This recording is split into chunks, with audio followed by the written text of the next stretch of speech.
ನಮಸ್ತೆ, ಜೈಂದ್ ಎಲ್ರಿಗೂ. ಹಾಗೆ ಇವತ್ತಿನ ವಿಡಿಯೋದಲ್ಲಿ ಡೆಲ್ಲಿ ಪೊಲೀಸ್ ಒಂದು ನೋಟಿಫಿಕೇಶನ್ ಬಂದಿದೆ. ಅದ್ರ ಬಗ್ಗೆ ಪೂರ್ತಿಯಾದ ಒಂದು ಮಾಹಿತಿನ ಕನ್ನಡದಲ್ಲೇ ತಿಳಿಸ್ಕೊಡ್ತೀನಿ. ನೋಡ್ತಾ ಇರ್ಬೋದು, ಮೊದಲೇದಾಗಿ ಈ ಒಂದು ಹುದ್ದೆಯ ಡೇಟ್ಗಳನ್ನ ನೋಡ್ಕೊಂತ ಹೋಗೋಣ, ಯಾವಾಗಿಂದ ಸ್ಟಾರ್ಟ್ ಆಗಿದೆ ಏನಂತೇಳಿ. ಸೊ ನೋಡ್ತಾ ಇರ್ಬೋದು, ಡೇಟ್ ಆಫ್ ಅಪ್ಲಿಕೇಶನ್ ಸಬ್ಮಿಷನ್ ಬಂದ್ಬಿಟ್ಟು 22 ಸೆಪ್ಟೆಂಬರ್ 2025 ಈ ಒಂದು ಹುದ್ದೆ ಸ್ಟಾರ್ಟ್ ಆಗಿದೆ. ಹಾಗೆ 21 ಅಕ್ಟೋಬರ್ 2025 ಈ ಒಂದು ಹುದ್ದೆ ಎಂಡ್ ಆಗುತ್ತೆ. ಸೊ ನೋಡ್ತಾ ಇರ್ಬೋದು, ಡೇಟ್ಗಳೆಲ್ಲ ಮೆನ್ಷನ್ ಮಾಡಿದ್ದಾರೆ. ಸೊ ನಿಮಗೆ ಪೇಮೆಂಟ್ ಮಾಡೋಕ್ಕೆ ಲಾಸ್ಟ್ ಬಂದ್ಬಿಟ್ಟು 10ನೇ ತಾರೀಕುವರೆಗೂ ನಿಮಗೆ ಅವಕಾಶ ಇರುತ್ತೆ ಆನ್ಲೈನ್ ಪೇಮೆಂಟ್ ಮಾಡಲಿಕ್ಕೆ. ಹಾಗೆ ಈ ಒಂದು ಹುದ್ದೆ ಕರೆಕ್ಷನ್ ಡೇಟ್ ಕೂಡ ಕೊಟ್ಟಿದ್ದಾರೆ, ಅದು ಮುಂದಿನ ಒಂದು ಪಾರ್ಟಲ್ಲಿ ತಿಳಿಸ್ಕೊಡ್ತೀನಿ. ಹಾಗೆ ನೆಕ್ಸ್ಟ್ ನೋಡೋದಾದ್ರೆ ಈ ಹುದ್ದೆ ಒಂದು ವೇಕೆನ್ಸಿ ಮತ್ತು ಪೇ ಸ್ಕೇಲ್ನ ನೋಡೋಣ. ಸೊ ಮೊದಲು ಈ ಒಂದು ಹುದ್ದೆ ಸ್ಯಾಲರಿ ನೋಡೋದಾದ್ರೆ, ಸೊ ಇಲ್ಲಿ ನಿಮಗೆ ಕೊಟ್ಟಿರೋ ಹಾಗೆ 21,700 ರೂಪಾಯಿ ನಿಮ್ಮ ಒಂದು ಸ್ಟಾರ್ಟಿಂಗ್ ಬೇಸಿಕ್ ಪೇ ಆಗಿರುತ್ತೆ. ಇದಕ್ಕೆಲ್ಲ amount D A H R ಎಲ್ಲ ಆ್ಯಡ್ ಆಗಿಬಿಟ್ಟು ಒಂದು 45,000 ಅಬೌವ್ ಹೋಗುತ್ತೆ. ಇದಾದ ನಂತರ ನಿಮಗೆ 69,000 ತಕ್ಕನ ಈ ಒಂದು ಬೇಸಿಕ್ ಪೇ ಹೋಗುತ್ತೆ. ಅಂದರೆ ನೀವು ಕಂಟಿನ್ಯೂ ಸರ್ವಿಸ್ ಮಾಡಿದರೆ ಸೊ ನಿಮ್ಮ ಒಂದು ಸ್ಯಾಲರಿ ಏನಿದೆ ಅದು 69,100 ತನಕ ಹೋಗುತ್ತೆ ಅನ್ನೋದು ಇದರಲ್ಲಿ ತಿಳಿಸ್ಕೊಟ್ಟಿದ್ದಾರೆ. ಈ ಒಂದು ಹುದ್ದೆ ಬಂದ್ಬಿಟ್ಟು ಗ್ರೂಪ್ ಸಿ ಒಳಗಡೆ ಸೊ ಬರುತ್ತೆ. ಇದು ಡ್ರೈವರ್ ಪೋಸ್ಟ್ ಕೂಡ ಆಗಿರುತ್ತೆ ಬಾಯ್ಸಿಗೆ. ನೋಡ್ತಾ ಇರ್ಬೋದು, ಮೊದಲೇದಾಗಿ ವೇಕೆನ್ಸಿ ಬಗ್ಗೆ ನೋಡೋದಾದ್ರೆ, ಸೊ ಕಾನ್ಸ್ಟೇಬಲ್ ಮೆನ್ನಿಗೆ ಬಂದ್ಬಿಟ್ಟು ಟೋಟಲ್ ಆಗಿ ಪೂರ್ತಿ ಇಂಡಿಯಾಗೆ 4,408 ಹುದ್ದೆಗಳು ಇದೆ. ಇದಾದ ನಂತರ ಎಕ್ಸ್ ಸರ್ವಿಸ್ ಮ್ಯಾನಿಗೆ ಬಂದ್ಬಿಟ್ಟು 285 ಹುದ್ದೆಗಳಾದರೆ ಇದೆ. ಇದಾದ ನಂತರ ಎಕ್ಸ್ ಸರ್ವಿಸ್ ಮ್ಯಾನ್ ಕಮಾಂಡೋಗಳಿಗೆ ಅಲ್ಲಿ ಕೇಳಿದ್ದಾರೆ, ಎಕ್ಸ್ ಸರ್ವಿಸ್ ಮ್ಯಾನ್ ಒಳಗಡೆ ಕಮಾಂಡೋ ಅಂತಂದ್ರೆ ನನ್ನ ಪ್ರಕಾರ NSG ಬರುತ್ತೆ. ಇಂಡಿಯನ್ ಆರ್ಮಿಲಿ ಇದ್ಬಿಟ್ಟು NSG ಮತ್ತೆ ಪ್ಯಾರೋ ಕಮಾಂಡೋ ಪ್ಯಾರಾಟ್ರೂಪರ್ ಆಗಿರೋರು ಈ ಒಂದು ಹುದ್ದೆಗೆ ಆಗ್ಬೋದು. ಇವರಿಗೂ ಸ್ಪೆಷಲ್ ವೇಕೆನ್ಸಿನ ಕರೆದಿದ್ದಾರೆ. 376 ಹುದ್ದೆಗಳನ್ನ ಇವರಿಗೆ ಸಪ್ರೇಟ್ ಆಗಿ ಕೊಟ್ಟಿದ್ದಾರೆ.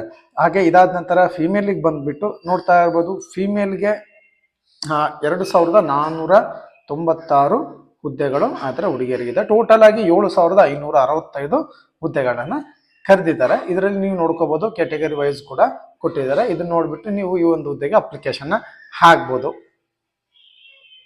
ಇದಾದ ನಂತರ ಈ ಒಂದು ಹುದ್ದೆಯ ಒಂದು ಏಜ್ ರಿಲ್ಯಾಕ್ಸೇಷನ್ ಬಗ್ಗೆ ನೋಡೋದ, ಮೊದಲೇದಾಗಿ ಇಲ್ಲಿ ನಿಮಗೆ ಡೇಟ್ನವರು ಮೆನ್ಷನ್ ಮಾಡಿದ್ದಾರೆ.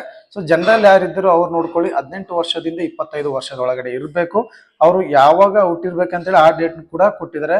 ನಿಮ್ಮ ಒಂದು ಡೇಟ್ ಆಫ್ ಬರ್ತ್ 1/7/2025ಕ್ಕೆ ಕರೆಕ್ಟಾಗಿ 25 ವರ್ಷ ಆಗಿರಬೇಕು.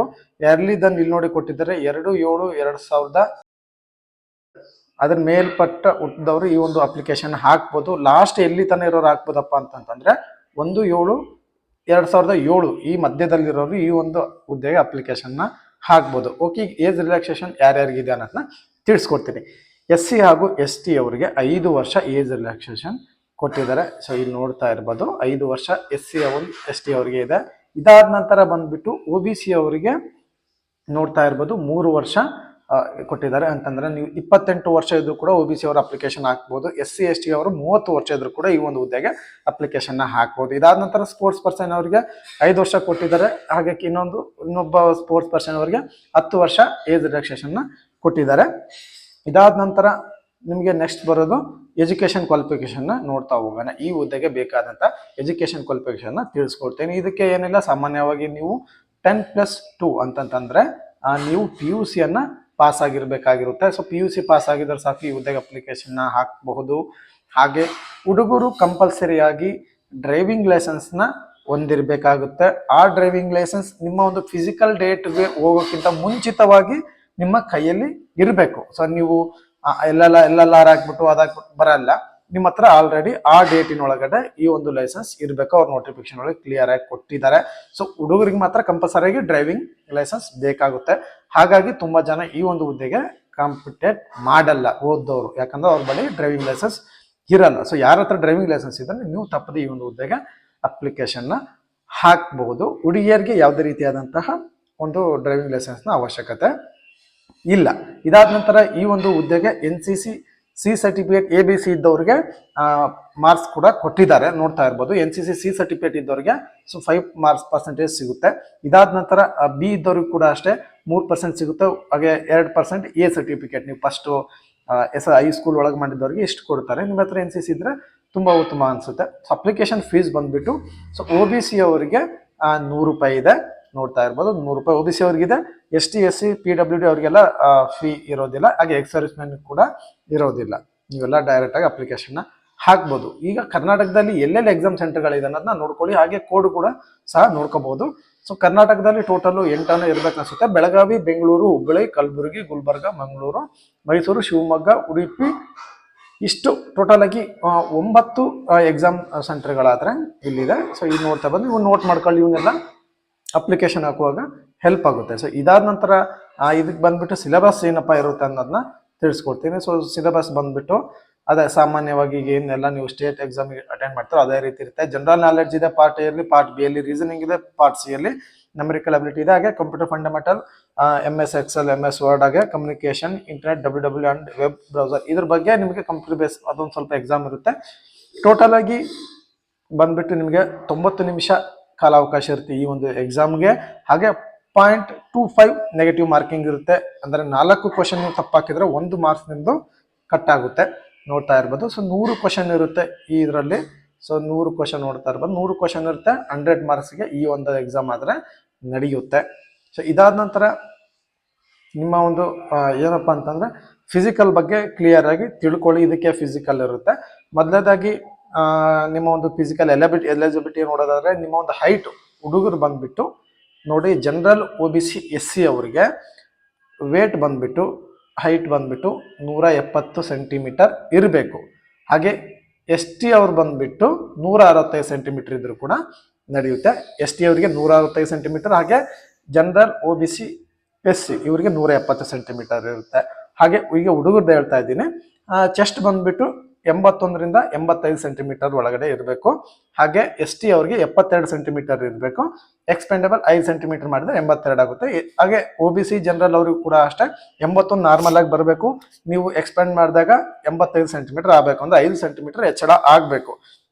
ಹಾಗೆ ರನ್ನಿಂಗ್ ಅಲ್ಲಿ ಯಾರಿಗೂ ಎಲ್ಲಾ ಕ್ಯಾಸ್ಟ್ ಅವ್ರಿಗೂ ಸೇಮ್ ಇರುತ್ತೆ. 1600 ಮೀಟರ್ ರನ್ನಿಂಗ್ ಇರುತ್ತೆ. 6 ನಿಮಿಷ ಕಾಲಾವಕಾಶ ಇರುತ್ತೆ. ಹಾಗೆ ನಿಮ್ಗೆ ಲಾಂಗ್ ಜಂಪ್ ಬಂದ್ಬಿಟ್ಟು 14 ಫೀಟ್ ನೀವು ಜಿಗಬೇಕಾಗುತ್ತೆ. ಹಾಗೆ ಹೈ ಜಂಪ್ ಬಂದ್ಬಿಟ್ಟು 3.9 ಫೀಟ್ ಅನ್ನ ನೀವು ಹೈಟ್ ಅನ್ನ ಜಂಪ್ ಮಾಡಬೇಕಾಗುತ್ತೆ. ಸೊ ಈ ಹುಡುಗಿಯರದು ನೋಡೋದಾದ್ರೆ ನೋಡ್ತಾ ಇರ್ಬೋದು. ಫೀಮೇಲ್ ಬಂದ್ಬಿಟ್ಟು 157 ಸೆಂಟಿಮೀಟರ್, 157 ಸೆಂಟಿಮೀಟರ್ ಎಲ್ಲ ಕ್ಯಾಸ್ಟ್ ಅವ್ರಿಗಿದೆ. ST ಅವ್ರಿಗೆ ಮಾತ್ರ 155 ಸೆಂಟಿಮೀಟರ್ ಇದೆ. ಅವರಿಗೆ 2 ಸೆಂಟಿಮೀಟರ್ನ ಒಂದು ಎಕ್ಸ್ಕ್ಲೂಸಿವ್ ಇದೆ. ಹಾಗೆ ಹುಡುಗಿಯರು ಬಂದ್ಬಿಟ್ಟು 1600 ಮೀಟರ್ನ 8 ನಿಮಿಷದಲ್ಲಿ ಕಂಪ್ಲೀಟ್ ಮಾಡಬೇಕು. ಹುಡುಗರು 1600 ಮೀಟರ್ನ 6 ನಿಮಿಷದಲ್ಲಿ ಕಂಪ್ಲೀಟ್ ಮಾಡಿದ್ರೆ ಅವ್ರಿಗೆ 8 ನಿಮಿಷ. ಹಾಗೆ ನೀವು 10 ಅಡಿನ ಜಂಪ್ ಮಾಡಬೇಕು, ಲಾಂಗ್ ಜಂಪ್ ಅನ್ನ. ಅದಾದ ನಂತರ ನೀವು 3 ಫೀಟ್ ಹೈಟ್ ಅನ್ನ ಜಂಪ್ ಮಾಡಬೇಕಾಗುತ್ತೆ. ಇದು ಕಂಪಲ್ಸರಿ ಆಗಿರುತ್ತೆ. ಈ ಒಂದು ಹುದ್ದೆಗೆ ಅಪ್ಲಿಕೇಶನ್ ಹಾಕಕ್ಕೆ ನಾರ್ಮಲ್ ಆಗಿ ಆಧಾರ್ ಕಾರ್ಡ್, ನಿಮ್ಮ ಒಂದು +2 SSLC marks card, PUC marks card ಇಷ್ಟಿದ್ರೆ ಸಾಕು. ಫೋಟೋ ಸೈನ್ ಇಷ್ಟೇ ಅವಶ್ಯಕತೆ ಇರುತ್ತೆ ಅಪ್ಲಿಕೇಶನ್ ಹಾಕಕ್ಕೆ. ಅದಾದ ನಂತರ ನಿಮಗೆ ನಿಮ್ಮ ಹತ್ರ ಇರಬೇಕಾದಂಥ ಡಾಕ್ಯುಮೆಂಟ್ಗಳು ಬಂದು ನೋಡ್ಕೋಬಹುದು. Voter ID, driving licence, PAN card, passport, ಹಾಗೆ ID card issued by university college, ಹಾಗೆ ಎಂಪ್ಲಾಯ್ ID ಕಾರ್ಡ್, ಈ ರೀತಿ ಎಲ್ಲ ಇವೆಲ್ಲ ಏನೇನು ಕೊಟ್ಟಿದ್ರೆ ಇಷ್ಟು ನಿಮ್ಮ ಹತ್ರ ಇಷ್ಟು ಒಳಗೆ ಯಾವ ಇದೆ ಅವನ್ನ ಕಂಪಲ್ಸರಿ ತಗೊಂಡೋಗಿ. ಈ ಒಂದು ಎಕ್ಸಾಮ್ನ ಪ್ರೊಸೆಸ್ ನೋಡೋದಾದ್ರೆ ಸ್ಕೀಮ್ ಆಫ್ ಎಕ್ಸಾಮಿನೇಷನ್ ನೋಡ್ತಾ ಇರ್ಬೋದು. ಮೊದಲೇದಾಗಿ ನಿಮಗೆ ಕಂಪ್ಯೂಟರ್ ಬೇಸ್ಡ್ ಎಕ್ಸಾಮ್ ಇರುತ್ತೆ. ಇದಾದ್ಮೇಲೆ ನಿಮಗೆ ರಿಸಲ್ಟ್ ಬರುತ್ತೆ, ಮೆರಿಟ್ ನಿಲ್ಲುತ್ತೆ. ಇದಾದ ನಂತರ ನೀವು ಫಿಸಿಕಲ್ ಇರುತ್ತೆ, ಈಗ ರನ್ನಿಂಗ್ ಇರುತ್ತೆ, ನಿಮ್ಮ ಒಂದು ಹೈಟ್ ವೇಟ್ ಚೆಕಿಂಗ್ ಇರುತ್ತೆ. ಇದಾದ ನಂತರ ಒಂದು ಟ್ರೇಡ್ ಟೆಸ್ಟ್ ಇರುತ್ತೆ, ಡ್ರೈವಿಂಗ್ ಇರುತ್ತಲ್ವಾ ಅದ್ರದ್ದೊಂದು ಟೆಸ್ಟ್ ನಡಿಬಹುದು. ಇದಾದ ನಂತರ ಮೆಡಿಕಲ್ ಎಕ್ಸಾಮಿನೇಷನ್ ಇರುತ್ತೆ. ಇದೆಲ್ಲ ಮೆರಿಟ್ ನಿಲ್ತಾ ಬರುತ್ತೆ. ಇದಾದ್ಮೇಲೆ ನಿಮಗೆ ಲಾಸ್ಟ್ ಆಗಿ ಮೆರಿಟ್ ಲಿಸ್ಟ್ ಬರುತ್ತೆ. ಇಷ್ಟು ಈ ಒಂದು ಹುದ್ದೆ ಒಂದು ಪ್ರೊಸೆಸ್ ಆಗಿರುತ್ತೆ, ಸೆಲೆಕ್ಷನ್ ಪ್ರೊಸೆಸ್. ಸೊ ಇಷ್ಟು ಸಂಪೂರ್ಣ ಮಾಹಿತಿ ಚಿಕ್ಕದಾಗಿ ಹೇಳಿದ್ದೀನಿ. ಇಷ್ಟು ಅವಶ್ಯಕತೆ ಸಾಕು, ಜಾಸ್ತಿ ಒಳಗಡೆ ಹೋಗೋದು ಬೇಡ. ಹಾಗೆ ಇದಕ್ಕೆ ಸಂಬಂಧಪಟ್ಟಂತಹ ಲಿಂಕ್ಗಳು, ಈ ಒಂದು ಅಪ್ಲಿಕೇಶನ್ ನೋಟಿಫಿಕೇಶನ್ ಆಗಲಿ, ಆನ್ಲೈನ್ ಹಾಕೋ ಅಪ್ಲಿಕೇಶನ್ ಲಿಂಕ್ ಆಗಲಿ, ಎಲ್ಲ ನನ್ನ ಒಂದು ಈ ಡಿಸ್ಕ್ರಿಪ್ಷನ್ ಒಳಗಡೆ ಕೊಟ್ಟಿರ್ತೀನಿ. ತಪ್ಪದೆ ಆ ಒಂದು ಲಿಂಕ್ನ ಓಪನ್ ಮಾಡಿಬಿಟ್ಟು ನೀವು ನೋಡ್ಕೊಳ್ಬಹುದು. ಜೈ ಹಿಂದ್.